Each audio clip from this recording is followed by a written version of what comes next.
ବନ୍ଧୁମାନେ ଆଜିର ଏହି କାର୍ଯ୍ୟକ୍ରମକୁ ଆପଣମାନଙ୍କୁ ସ୍ୱାଗତମ୍।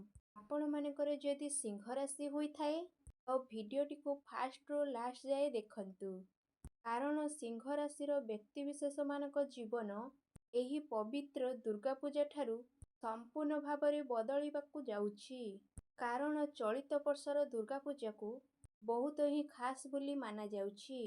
କାରଣ ଏହି ଦିନ ସୁଦଶା ବ୍ରତ ମଧ୍ୟ ପଡ଼ୁଅଛି ଏବଂ ଗ୍ରହରେ ଅନେକ ମହାସଂଯୋଗ ମଧ୍ୟ ପଡ଼ି ରହିଅଛି। ଅନେକ ଗ୍ରହ ନକ୍ଷତ୍ରମାନଙ୍କର ଚଳନରେ ଏକ ବଡ଼ ପରିବର୍ତ୍ତନ ଦେଖିବାକୁ ମିଳିବ, ଯାହାଫଳରେ ଆପଣମାନଙ୍କର ଜୀବନରେ ଚାଲୁଥିବା ସମସ୍ତ ଦୁଃଖ କଷ୍ଟ ସମସ୍ୟାର ଅନ୍ତ ହେବା ପାଇଁକି ଯାଉଛି ଏବଂ ପୁନର୍ବାର ଆପଣମାନଙ୍କ ଜୀବନକୁ ଖୁସି ମଧ୍ୟ ଫେରିବା ପାଇଁକି ଯାଉଛି। ବନ୍ଧୁମାନେ ଆପଣମାନଙ୍କର ଭାଗ୍ୟସ୍ଥାନକୁ ମଙ୍ଗଳ, ସୂର୍ଯ୍ୟ ଏବଂ ବୁଧଙ୍କର ଗୋଚର ହେବା ପାଇଁକି ଯାଉଅଛି, ଯାହାଫଳରେ ଆପଣମାନଙ୍କର ତ୍ରିକୋଣରେ ଦୁଇଗୋଟି ରାଜଯୋଗର ନିର୍ମାଣ ହେବା ପାଇଁକି ଯାଉଅଛି। ଏହା ସହିତ ଶୁକ୍ର ଏବଂ ସୂର୍ଯ୍ୟ ନିଜର ରାଶି ପରିବର୍ତ୍ତନ ମଧ୍ୟ କରିବେ। ଶନି ମଧ୍ୟ ବକ୍ରୀରୁ ମାର୍ଗୀଚଳନ କରିବେ, ଯାହାଫଳରେ ଆପଣମାନଙ୍କ ଜୀବନରେ କିଛି ବଡ଼ ପରିବର୍ତ୍ତନ ହେବା ପାଇଁକି ଯାଉଛି। ଆପଣମାନଙ୍କ ଜୀବନରେ ଚାଲିଥିବା ଦୁଃଖ କଷ୍ଟର ଅନ୍ତ ମଧ୍ୟ ଘଟିବା ପାଇଁକି ଯାଉଅଛି।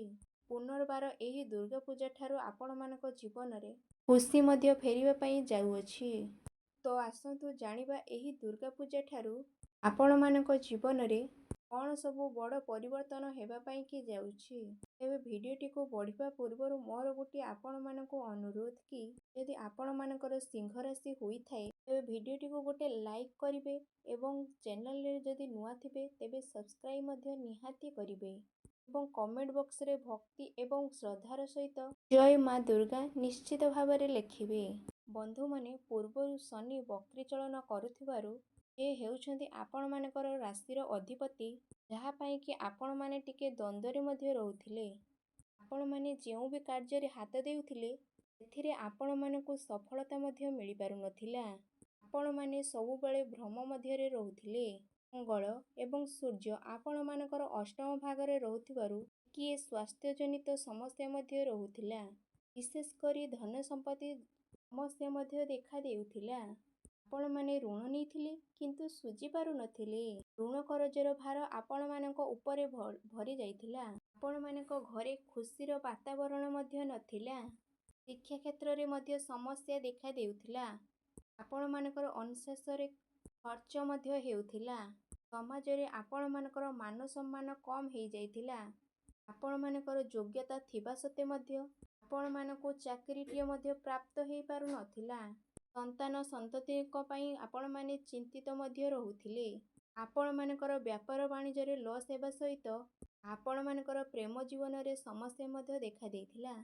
ଏଭଳି ଯେଉଁ ସବୁ ସମସ୍ୟା ଆପଣମାନଙ୍କ ଜୀବନରେ ଚାଲୁଥିଲା ତାହା ଏହି ଦୁର୍ଗାପୂଜା ଠାରୁ ଦୂର ହେବା ପାଇଁକି ଯାଉଅଛି।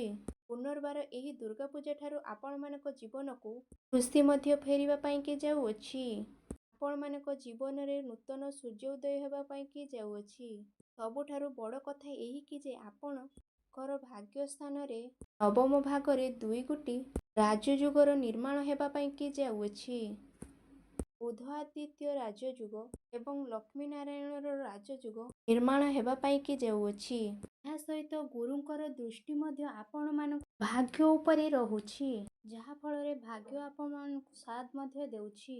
ତ ପ୍ରତ୍ୟେକ କ୍ଷେତ୍ରରେ ଆପଣମାନଙ୍କୁ ସହଯୋଗ ମିଳିବ। ତା ସହିତ ପ୍ରତ୍ୟେକ କ୍ଷେତ୍ରରେ ଆପଣମାନେ ଉନ୍ନତି ମଧ୍ୟ କରିବା ପାଇଁକି ଯାଉଛନ୍ତି। ତା ସହିତ ଆପଣମାନେ କିଛି ଭୂମି, ଜମି, ପ୍ରପର୍ଟି କିମ୍ବା ନୂତନ ଘର ଇତ୍ୟାଦି ନିର୍ମାଣ ମଧ୍ୟ କରିପାରନ୍ତି। କୌଣସି ସ୍ଥାନରେ ଯଦି ଆପଣମାନେ ପୁଞ୍ଜି ନିବେଶ କରିଥିଲେ ତ ଆପଣମାନେ ବହୁମୂଲ୍ୟରେ ଧନବାନ ହୋଇପାରନ୍ତି। ଏହି ସମୟରେ ଆପଣମାନଙ୍କର ମନ ଧର୍ମ ପ୍ରତି ଅଗ୍ରସର ହୋଇପାରେ। ଆପଣମାନେ କୌଣସି ଦୂରଯାତ୍ରା କରିପାରନ୍ତି କିମ୍ବା ଧାର୍ମିକ ସ୍ଥାନକୁ ମଧ୍ୟ ଯାତ୍ରା କରିପାରନ୍ତି। ଆପଣମାନେ କିଛି ବଡ଼ କାର୍ଯ୍ୟର ଆରମ୍ଭ ମଧ୍ୟ କରିପାରନ୍ତି। ପିତାମାତାଙ୍କ ମାନଙ୍କ ସହିତ ଆପଣମାନଙ୍କର ଦିନ ବହୁତ ଭଲ ରହିବ। କୌଣସି ଗୋଟିଏ ଗୁପ୍ତ ସୂତ୍ରରୁ ଆପଣମାନଙ୍କୁ ଧନ ଲାଭ ହେଇପାରେ। ଟଙ୍କା ପଇସା ରୋଜଗାର କରିବା ପାଇଁ ଆପଣମାନଙ୍କୁ ନୂତନ ଉପାୟ ମଧ୍ୟ ମିଳିଯିବ। ପୈତୃକ ସମ୍ପଦରୁ ଆପଣମାନଙ୍କୁ ଲାଭ ମଧ୍ୟ ମିଳିବ, କାରଣ ରାହୁ ଆପଣମାନଙ୍କର ଗ୍ରହରେ ବିରାଜମାନ ଅଛନ୍ତି। ଏବଂ ନକ୍ଷତ୍ର ପରିବର୍ତ୍ତନ ମଧ୍ୟ କରୁଛନ୍ତି, ଯାହା ଫଳରେ ଆପଣମାନେ କିଛି ବଡ଼ କରିବା ପାଇଁକି ଚେଷ୍ଟା କରିବେ। ଏଥିରେ ଆପଣମାନେ ନିଶ୍ଚିତ ଭାବରେ ସଫଳ ମଧ୍ୟ ହେବେ। ଆପଣମାନେ ଭଲ ଭାବରେ ଟିକେ ନିରୀକ୍ଷିକି ଦେଖିବେ ଆପଣମାନଙ୍କ ଜୀବନରେ ଆକସ୍ମିକ ଭାବରେ ପରିବର୍ତ୍ତନ ଦେଖାଦିବ।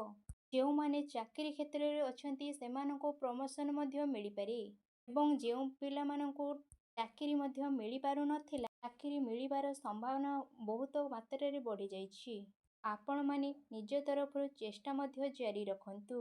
ଆଉ ଗୋଟେ କଥା ହେଉଛି, ଗୁରୁ ପଞ୍ଚମ ଭାଗରେ ଥିବାରୁ ଏବଂ ଶନି ବକ୍ରୀରୁ ମାର୍ଗ ହେଉଥିବାରୁ, ଏହା ସହିତ ଆପଣମାନଙ୍କ ଭାଗ୍ୟରେ 2ଟି ରାଜଯୋଗ ଥିବାରୁ ଯେଉଁମାନେ ବେରୋଜଗାର ଅଛନ୍ତି ସେମାନଙ୍କୁ ଏହି ଦୁର୍ଗା ପୂଜା ପରେ ଚାକିରି ମିଳିବାର ସମ୍ଭାବନା ମଧ୍ୟ ବନୁଅଛି। ଆପଣମାନଙ୍କର ବ୍ୟାପାର ବାଣିଜ୍ୟରେ ମଧ୍ୟ ଉନ୍ନତି ମଧ୍ୟ କରିବେ। କାରଣ ବ୍ୟାପାର ବାଣିଜ୍ୟର କାରକ ଗ୍ରହ ହେଉଛନ୍ତି ବୁଧ। ଆପଣମାନଙ୍କ ଭାଗ୍ୟ ଉପରେ ଗୋଚର କରୁଛନ୍ତି। ଶୁକ୍ର ମଧ୍ୟ ଆପଣମାନଙ୍କ ସପ୍ତମ ଭାଗରେ ଅଛନ୍ତି। ତ ବ୍ୟାପାର ବାଣିଜ୍ୟରେ ଆପଣମାନେ ବହୁତ ଉନ୍ନତି କରିବେ। କିନ୍ତୁ କେତୁ ଆପଣମାନଙ୍କର ସପ୍ତମ ଭାଗରେ ଥିବାରୁ ଯଦି ଆପଣମାନେ ପାର୍ଟନରସିପ୍ କରୁଛନ୍ତି, ବିଜନେସ୍ କରୁଛନ୍ତି, ତେବେ ଆଖି ବନ୍ଦ କରି କାହା ଉପରେ ବିଶ୍ୱାସ ମଧ୍ୟ କରନ୍ତୁ ନାହିଁ। ପ୍ରତ୍ୟେକ କ୍ଷେତ୍ରରେ ଆପଣମାନେ ମାପି ଚୁପିକିନା କାମ କରନ୍ତୁ, ନଚେତ୍ ଆପଣମାନେ ସମସ୍ୟାରେ ପଡ଼ିପାରନ୍ତି। ଶୁକ୍ର ଆପଣମାନଙ୍କର ସପ୍ତମ ଭାଗରେ ଥିବାରୁ ପୂର୍ବରୁ ଆପଣମାନଙ୍କ ବୈବାହିକ ଜୀବନରେ ଯାହା ବି କିଛି ସମସ୍ୟା ଲାଗି ରହିଥିଲା ସେସବୁ ମଧ୍ୟ ଦୂର ହୋଇଯିବ। ନୂତନ ଦମ୍ପତିମାନଙ୍କୁ ସନ୍ତାନ ପ୍ରାପ୍ତି ମଧ୍ୟ ସୁଖ ମିଳିପାରେ। କାରଣ ଗୁରୁ ଆପଣମାନଙ୍କର ପଞ୍ଚମ ଭାଗରେ ଅଛନ୍ତି। ପଞ୍ଚମ ଭାଗଟି ହେଇଥାଏ ସନ୍ତାନର ଭାଗ। ଏହା ସହିତ ଗୁରୁ ମଧ୍ୟ ସନ୍ତାନର କାରକ ମଧ୍ୟ ଅଟନ୍ତି। ପିଲାମାନଙ୍କ ତରଫରୁ ଆପଣମାନଙ୍କୁ ବହୁତ ଖୁସି ମିଳିବ। ଚାରି ଦିଗରୁ ଆପଣମାନଙ୍କୁ ଖୁସି ହିଁ ଖୁସି ମିଳିପାରିବ। ବଡ଼ ଭାଇ ଭଉଣୀମାନଙ୍କର ସପୋର୍ଟ ମଧ୍ୟ ଆପଣମାନଙ୍କୁ ମିଳିବ। ଆପଣମାନଙ୍କ ପରିବାରରେ ଯଦି ସ୍ୱାସ୍ଥ୍ୟର ସମସ୍ୟା ଦେଖାଯାଉଥିଲା, ଦୁର୍ଗା ପୂଜା ପରେ ସେସବୁ ମଧ୍ୟ ସମାଧାନ ହେଇଯିବ।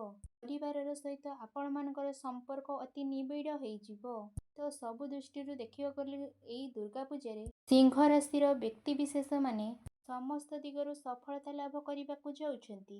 ତାହା ଆପଣମାନଙ୍କର ଶିକ୍ଷା କ୍ଷେତ୍ରରେ ହେଉ କିମ୍ବା କ୍ୟାରିୟରରେ ହେଉ, ବ୍ୟାପାର ବାଣିଜ୍ୟରେ ହେଉ, ପ୍ରତ୍ୟେକ କ୍ଷେତ୍ରରେ ଆପଣମାନେ ଉନ୍ନତି ମଧ୍ୟ କରିବାକୁ ଯାଉଛନ୍ତି।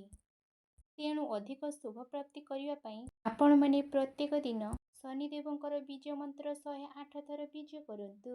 କଳା କୁକୁର କିମ୍ବା କାଉକୁ ପ୍ରତ୍ୟେକ ଦିନ କିଛି ଖାଇବାକୁ ଦିଅନ୍ତୁ ଏବଂ ତା ସହିତ ପାଣି ମଧ୍ୟ ଦିଅନ୍ତୁ।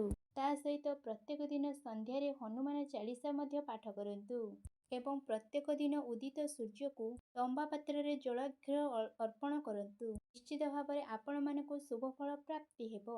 ତ ବନ୍ଧୁମାନେ, ଆପଣମାନଙ୍କର ଜୀବନ ମଙ୍ଗଳମୟ ହେଉ, ଏହା ହିଁ ଈଶ୍ୱରଙ୍କ ନିକଟରେ ମୋ ଆପଣମାନଙ୍କ ପାଇଁ ଶୁଭେଚ୍ଛା। ଯଦି ଆଜିର ଭିଡ଼ିଓଟି ଆପଣମାନଙ୍କୁ ଭଲ ଲାଗିଥାଏ ତେବେ ଢେର ସାରା ଲାଇକ୍ କରନ୍ତୁ ଏବଂ କମେଣ୍ଟ ବକ୍ସରେ ଜୟ ମା ଦୁର୍ଗା ବୋଲି ଲେଖିଦିଅନ୍ତୁ। ଯଦି ଚ୍ୟାନେଲରେ ନୂଆ ଥିବେ ତେବେ ସବସ୍କ୍ରାଇବ୍ ହିଁ କରିଦେବେ ଏବଂ ସେୟାର କରିବାକୁ ଜମାରୁ ଭୁଲିବେନି। ରହୁଛି, ଧନ୍ୟବାଦ।